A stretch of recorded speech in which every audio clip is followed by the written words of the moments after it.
have not already done so, please join me in Genesis chapter 6. Genesis 6, we will be concluding, Lord willing, Genesis 6 this morning. We're going to look at verses 9 through 22. If you're using the blue ESV Bible in the seatbacks out there, you can find our text on page 5, and the title of our sermon is Corruption. Now, if you know me, you know I'm not what you would call a woodsman. Now, I like being in the woods far more significantly than really at any point of my life to date. But frankly, I am simply ill-suited for navigating my way through anything that doesn't have street signs and stoplights. I am trying. Earlier this year, my wife and I took the kids hiking in Boone Cave Park in Lexington, North Carolina. When we got there, we were handed what amounted to a hand-drawn map by someone that I'm not convinced worked for the park. Nevertheless, we set out. And within moments, I had no idea where we were. I had no idea how we might get back to our car. I resigned myself to starving to death. Jesse, however, practically with eyes closed, navigated us to and fro until we had covered the ground that we wanted, and we returned to our car. Now, I'm not sure if I was losing the forest for the trees or the trees for the forest, but I just couldn't make heads or tails of it. The map was complete nonsense to me. I thought we should go left when we should go right. I was certain we had passed the same tree half a dozen times. It was frustrating. Now, thankfully, as I know you all are convinced, I completely kept my composure. I remained a source of strength, joy, and comfort for my family until we returned to the car. And admittedly, Genesis as a whole, and Genesis 6 through 9 in particular, can be a lot like that. There are so many questions that arise in these passages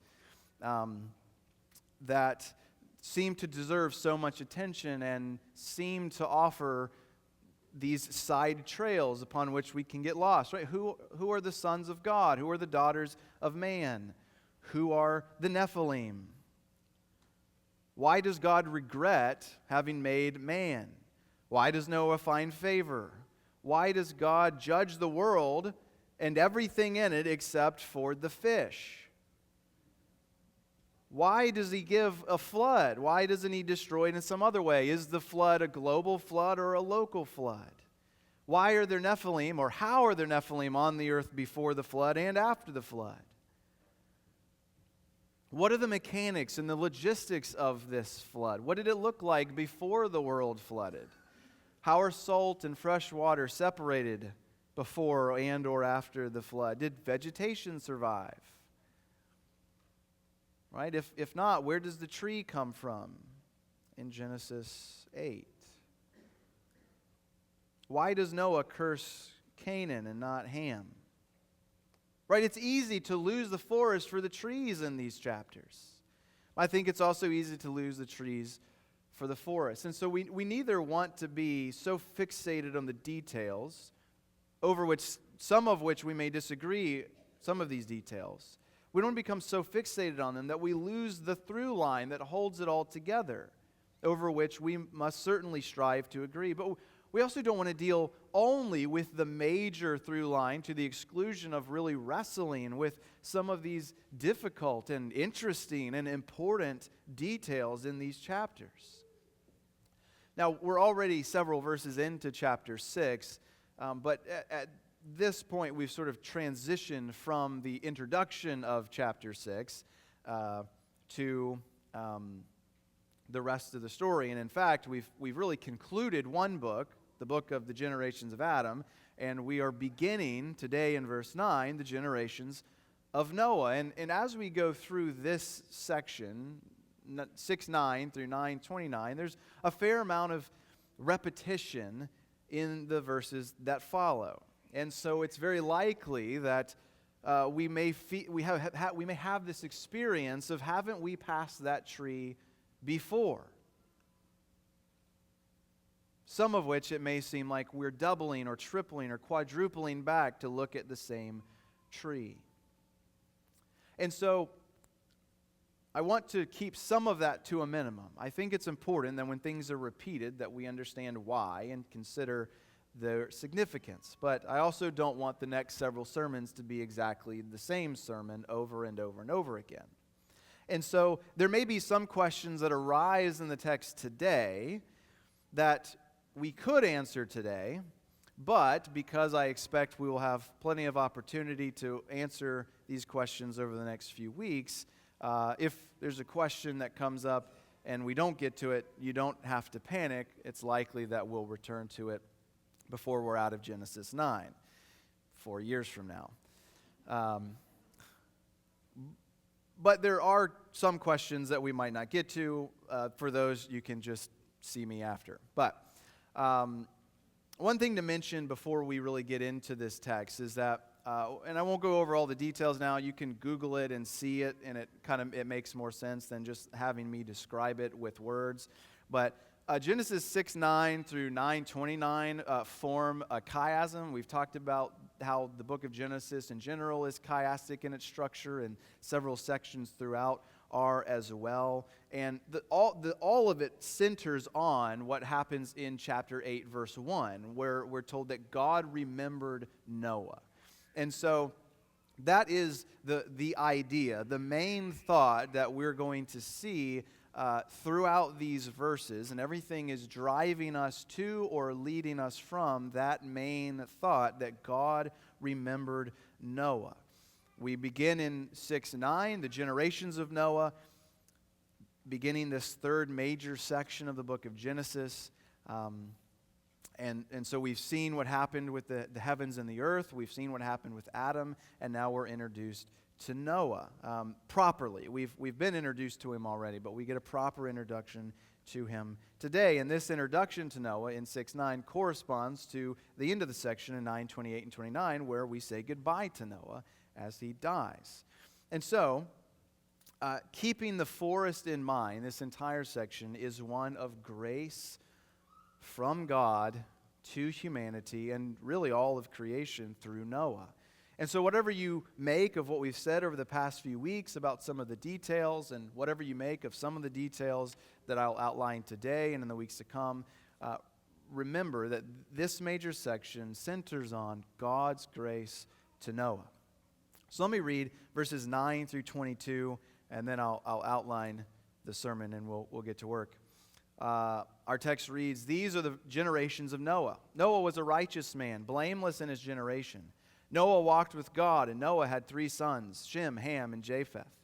Now the earth was corrupt in God's sight, and the earth was filled with violence. And God saw the earth, and behold, it was corrupt, for all flesh had corrupted their way on the earth. And God said to Noah, I have determined to make an end of all flesh, for the earth is filled with violence through them. Behold, I will destroy them with the earth. Make yourself an ark of gopher wood. Make rooms in the ark and cover it inside and out with pitch. This is how you are to make it.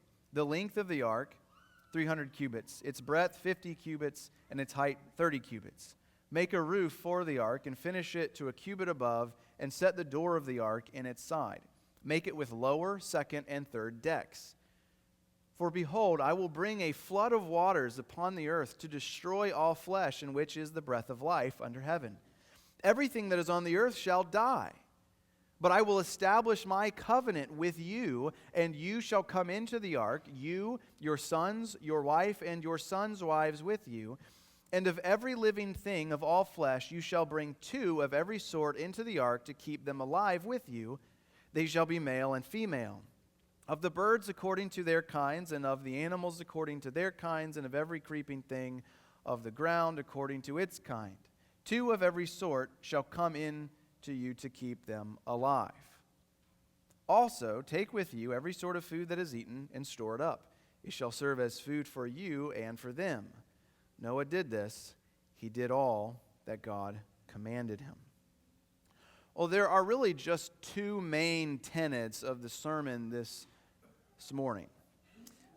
First, we need to consider Noah and his righteousness,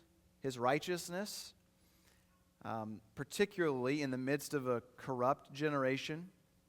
That's verses 9 and 10. And then verses 11 through 22, we will see God reveal his intention to Noah to do something about the corruption in the world. And that will have two subheadings, and we'll get to that in a bit. But basically, the 2 points: Noah's righteousness against the corrupt world, and God's intention to do something about the corruption in the world.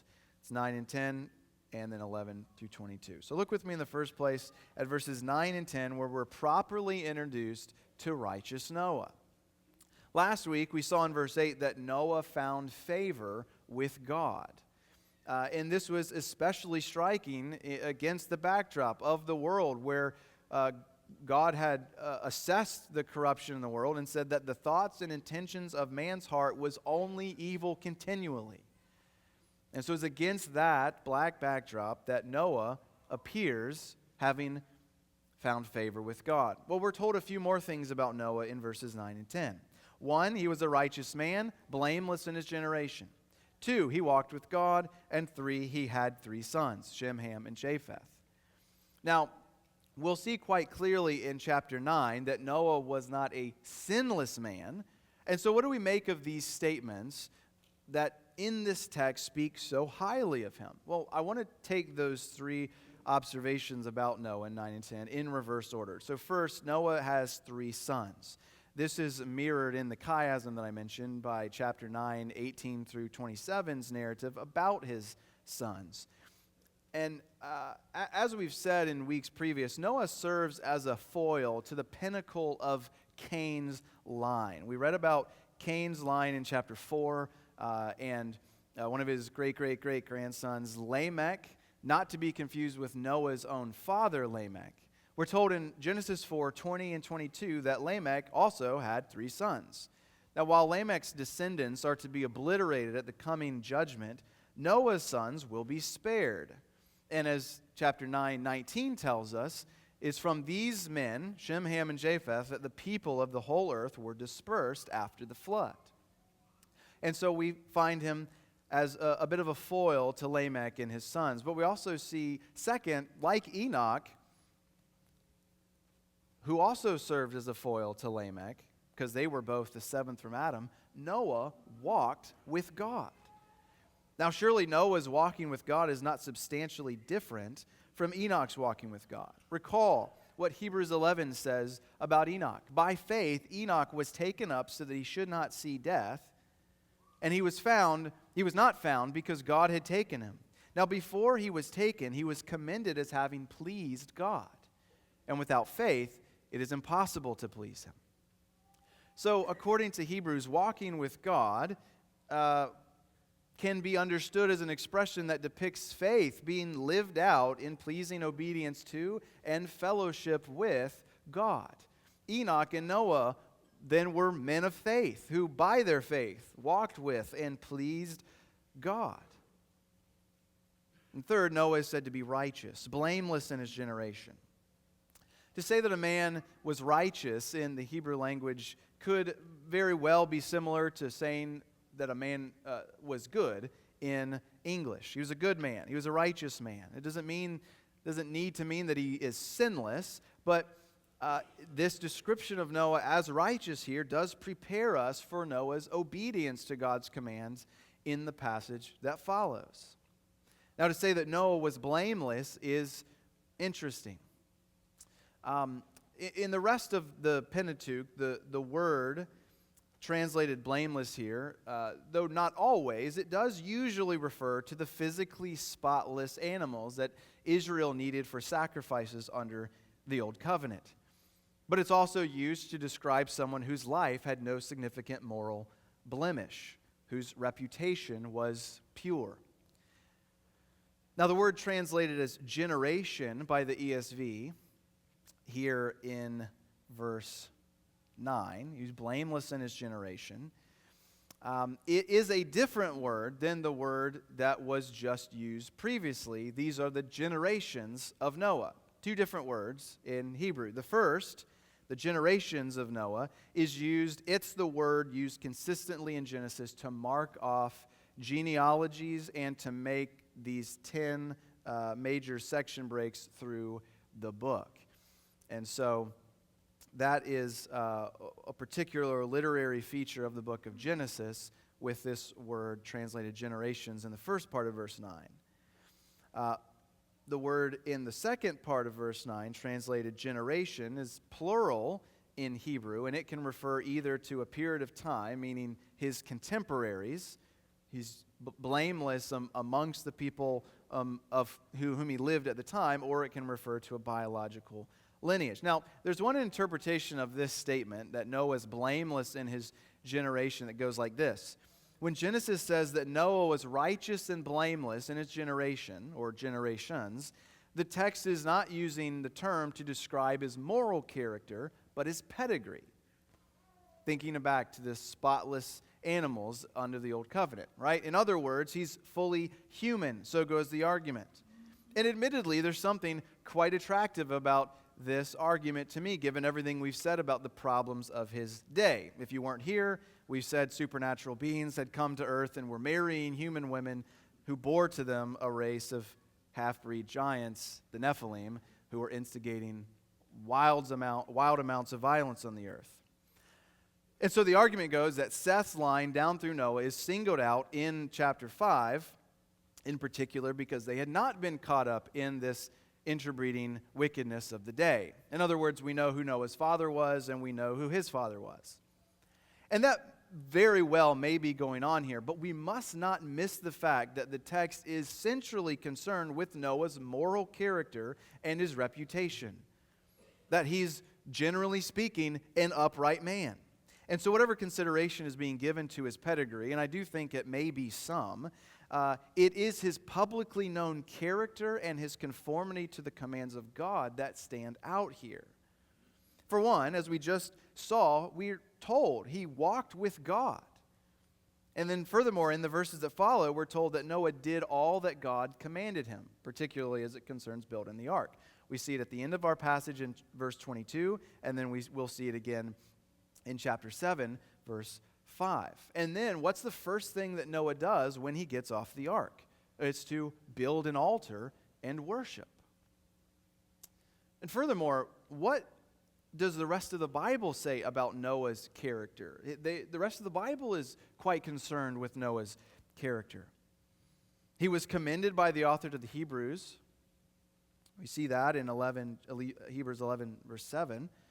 We've considered that in weeks past. But consider what Ezekiel says about him in chapter 14, verses 12 through 20.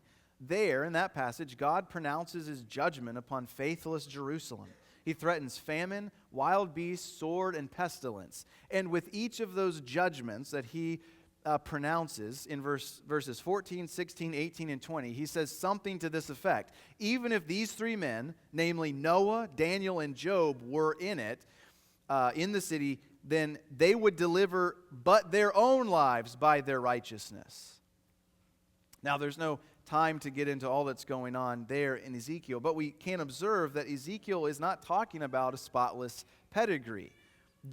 That these three men were fully human is beside the point in Ezekiel. The point is that they possessed real, personal, practical righteousness.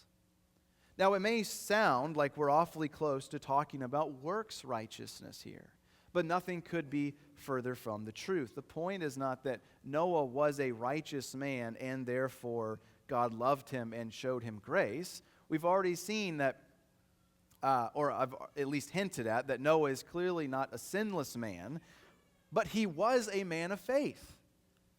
Hebrews 11. After acknowledging in verse 6, which we just read earlier, that it's impossible to please God without faith, tells us plainly in verse 7 that it was by faith that Noah constructed an ark by which he condemned the world and became an heir of the righteousness that comes by faith. So the text of Genesis, as it describes Noah as a righteous man who walked with God, simply helps us to see what James says, that faith that does not work, or in this case walk or build an ark, is no faith at all. Noah is being contrasted with the wickedness, the violence, and the corruption of the world around him. This passage, it comes to this point that God is intending to blot out mankind from the face of the earth, but one man, Noah, found favor with God. And I think it's not insignificant that this favor or grace is mentioned in verse 8 before any comment is made about Noah's character and his righteousness and blamelessness. In other words, does God grant favor to Noah because he's righteous, or is Noah a righteous man because of the favor granted to him? Well, I think it would be pressing Genesis 6 too far to require it to say which way it goes. But we know from the rest of Scripture that it is the latter. Noah has not earned God's favor by his righteousness or even his full humanity, but God, having set his favor upon Noah, has preserved him physically and spiritually, that he might be a suitable head for the new humanity that he was about to create through him. And so that's Noah, a righteous man, blameless in his generation, walking with God, and he has 3 sons. Look with me in the second place where we see God's resolution to destroy the earth because of its corruption and his revelation of that to Noah. And as I said, we need to consider these verses really under 2 subheadings, and they're woven together a bit throughout these verses. But the first idea here in this plan to destroy is that God's plan to destroy the earth. But there's a second thing that he reveals, is that he is going to preserve a remnant. So we see God first revealing his plan to destroy the earth. We read in verses 11 through 13 that the earth was corrupt in God's sight. God saw the earth, and behold, it was corrupt, for all flesh had corrupted their way on the earth. And this prompts God to tell Noah, I have determined to make an end of all flesh, for the earth is filled with violence through them. Behold, I will destroy them with the earth. Now, these verses draw our attention once again back to Genesis chapter 1. We saw that last week with verse 5. The phrase, and God saw the earth, and behold, it was blank, it intentionally recalls Genesis 1:31. And God saw all that he had made, and behold, it was very good. And just like last week, we see the assessment has changed from 1:31 to 6:11 and following. The earth previously in God's sight was very good. Now, in Genesis 6, in God's sight, the earth is corrupt and filled with violence, prompting him to destroy it. There's a play on the words here in this text that, as usual in English, this play on words is impossible to see. But the earth, described as corrupt, and God destroying it, are really just they're the 2 different forms of the same word in Hebrew. In other words, the earth is destroying itself, prompting God to execute destructive judgment against it. And so this brings us back to the question from last week in verse 7 about the animals. Why does God wipe out the animals on the earth? While it's not hard to understand what would be wrong with the chosen covenantal line of Seth intermarrying with the non-elect wicked line of Cain, a la the Sethite view that we've outlined, it is a bit harder to understand why that would lead to all flesh corrupting its way on earth so badly that God would decide to kill every living thing. Now, you could argue something like this: as it goes with the king, so goes the kingdom. We saw something like this in Genesis 3. Man, God's image bearer, was to rule over the cosmos as God's vice-regent. Instead, what happened? He was ruled by the serpent and brought all that was under his authority under the burden of pain and futility. And God explicitly says, because you have done this, cursed is the ground. And so it could be something like that here as well. The chosen line of Seth sins by marrying the wicked daughters of Cain, and their children lead humanity in corrupting their worship practices, engaging in great wickedness, and committing extreme violence upon the earth. And so God destroys the world, including the animals. Maybe. But unlike Genesis 3, the text of Genesis 6 does not say that the earth will be judged because the covenantal line is sinning, but that God would destroy all flesh on earth because the earth was corrupt and filled with violence, because all flesh on earth had corrupted their way. The issue then seems to be a problem so widespread that it involved essentially every aspect of life on earth, every species on the planet corrupting itself before God. So what is this corruption of which the text speaks? Well, if we allow our minds to stay within, or if you left it, to go back to Genesis 1 for a moment, we arguably catch a glimpse of what's going on in Genesis 6.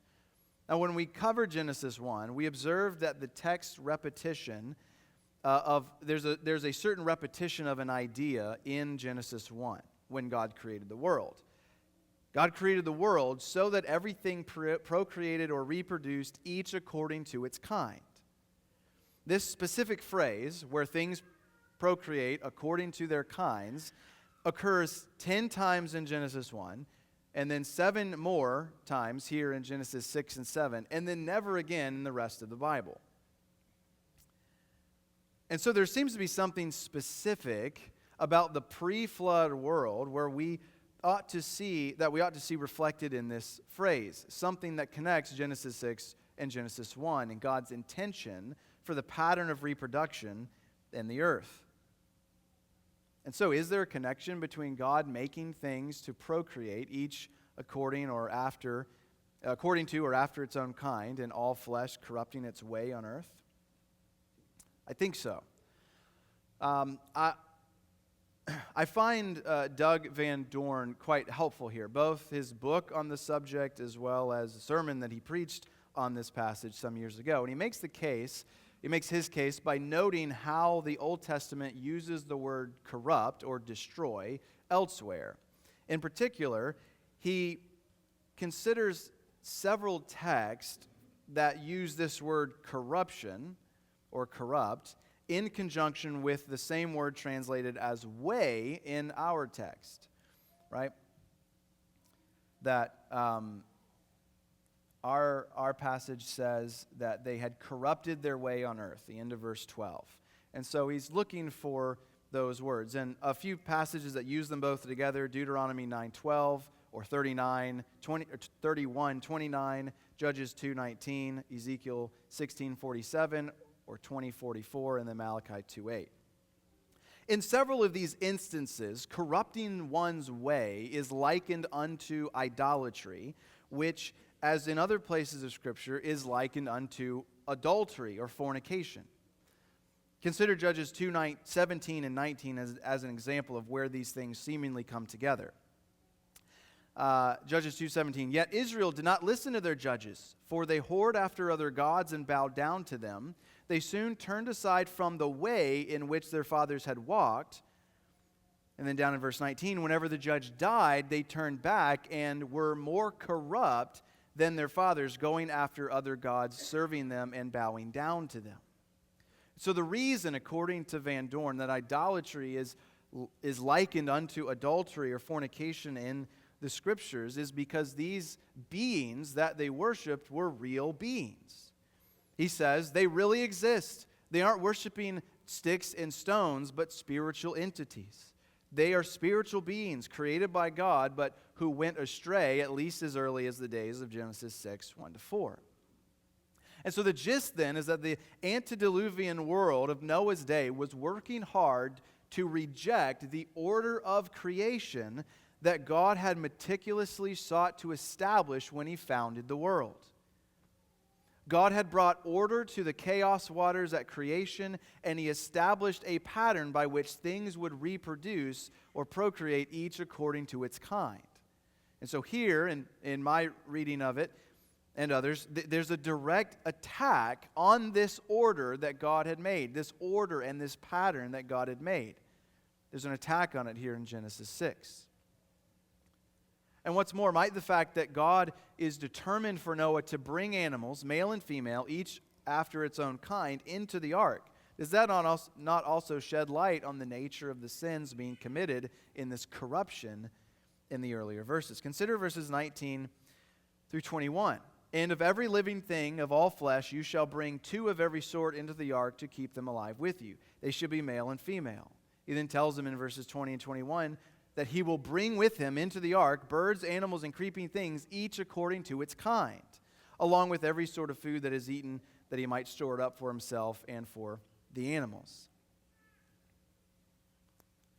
So as God is working to renew the earth, to establish a new creation, which we'll consider a bit more next week, Lord willing, he tells Noah that he will need to have animals on the ark that they may procreate each according to its kind. So is it any accident that the description of the corruption of all flesh, along with Genesis 1-like sounding instructions for populating the new world, that they all follow on the heels of the Sons of God episode, which, again, as Van Dorn points out, all of the early Jews and Christians that we know of at least believe that this spoke of a particular mixing of kinds. And this is, if I've not lost you yet, this is where I might, so just hold on. He says, though it is speculative, perhaps that is partly in mind with the animals too. And there is certainly a kind of precedent for this, as the Old Testament speaks of those strange hybrids like centaurs, sirens, satyrs, and others as demons.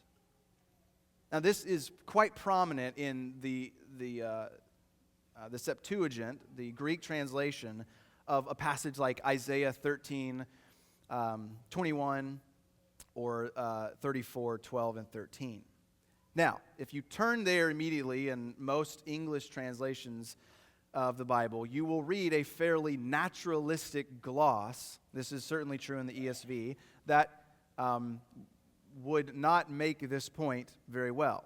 But it, I think, is fairly unquestionable in the Greek translation of the Hebrew, as well as the Hebrew itself, that there is a clear interplay between, in those texts in Isaiah and other places, but especially those, there's an interplay between the physical world and animal kingdom on the one hand, and the demonic spiritual world on the other. And God is talking about his destruction, his judgment of Israel and the coming of Babylon and the things that will result from that. So those texts are not just talking about farm animals. But we do see it elsewhere in the Old Testament, even in English, and I think it's helpful to make this point here. For instance, there's a word used in Isaiah 34:14 that the ESV translates there as wild goat. But it's translated, same word, in Leviticus 17:7 in a much different way. This is what Leviticus 17:7 says. So they shall no more sacrifice their sacrifices to goat demons after whom they whore. Back to Van Dorn a final time. He says, as strange as all of that is, and as interesting as it is to research, the point in bringing it up is not to be speculative. And I want to be clear, I agree with that, and I think it's very important. The point is not to be speculative and just run wild in our minds with what might happen or what might have happened. The point, he says, is to reinforce that the corruption on the earth, be it this or something else. You can disagree with this assessment of what the corruption was, but the point is that it was so bad that God had to even destroy the animals for it. The corruption led to a great violence on the earth, terrible, unthinkable violence. And so, whatever specifics you believe are part of this worldwide corruption that God sees and condemns in Genesis 6, it is beyond contestation that it is really, really bad. And so, God intends to unleash the power of the sea upon the land dwellers who had rejected his creational order in some disastrous regard. They sought by various schemes to cross boundaries that he had set for them. But that isn't the end of the story. And I want to return here to Noah for this second subheading under this point, because we see here God's determination not to sweep the righteous away with the wicked. He tells Noah in verses 14 and 16 to make an ark. He tells him in verse 18 that he will confirm his covenant with him and with his family. Now, I want to consider the ark a little bit more next week and the covenant in weeks after that. And so for time, we won't get into all of it here. We will come back to it, Lord willing. But I want to highlight here before we close what comes to the fore in this text with Noah, and that is his obedience. Listen to what one commentator notes. The narrator wants the listening community to turn to Noah, to consider that in this troubled exchange between creator and creation, there is the prospect of a fresh alternative. Something new is at work in creation. Noah is the new beginning for whom none of the other data applies. He is the fully responsive man who accepts his creatureliness and lets God be God. God is starting fresh with Noah, who was righteous and blameless in his generations, who walked with God. So we'll see clearly he's not a sinless man, and so sin is not ultimately dealt with in this passage. And yet, it gives us a picture of sin being dealt with and what will happen one day, as Noah, his wife, and his 3 sons, and each of their wives alone would escape the judgment that was to come upon the wicked world. And they escaped in one very specific way. And so I want to close by way of application here. Having looked at a lot of trees, I want to zoom back out and consider the forest. As we look at Noah in this passage in Genesis 6 and in the rest of Genesis 6 through 9, or I guess in 7, 8, and 9, I want to invite you to look not just at Noah, but to look at the greater Noah. As we'll see in the coming weeks, Noah's Ark is a story of redemption, a story of limited redemption, small-scale redemption, which points forward to the greater story of redemption writ large. Noah's family temporarily benefited from Noah's obedience and passed through the flood unharmed because of a wooden ark. So too, though permanently and to a much greater degree, Christ's family benefits from his benefits from his obedience, and we pass through the coming judgment unharmed because of not a wooden ark, but a wooden cross. And so I want to close with a quote that I found this week.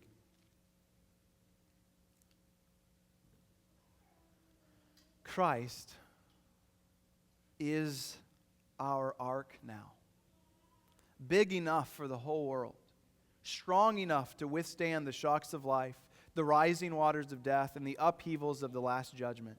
There is safety here in the Son of God, sent to be for us all the shelter, the salvation that we so desperately needed. Our ark and safe passage into the new world God has planned. For that ark we will emerge to inherit a new heaven and a new earth. And this is what we are going to consider, again, God willing, next week in chapter 7. We're aiming to do the whole chapter. And we see a decreation of the world and a recreation of the world. And we come to understand what God is doing in the gospel through Jesus Christ. It's not a flood of waters that's coming, but something much different, even much more destructive. And it is only by being in Christ that we may pass through the judgment unharmed. And so I pray that if you've not done so, if you've not believed into Jesus, enter the ark, friends.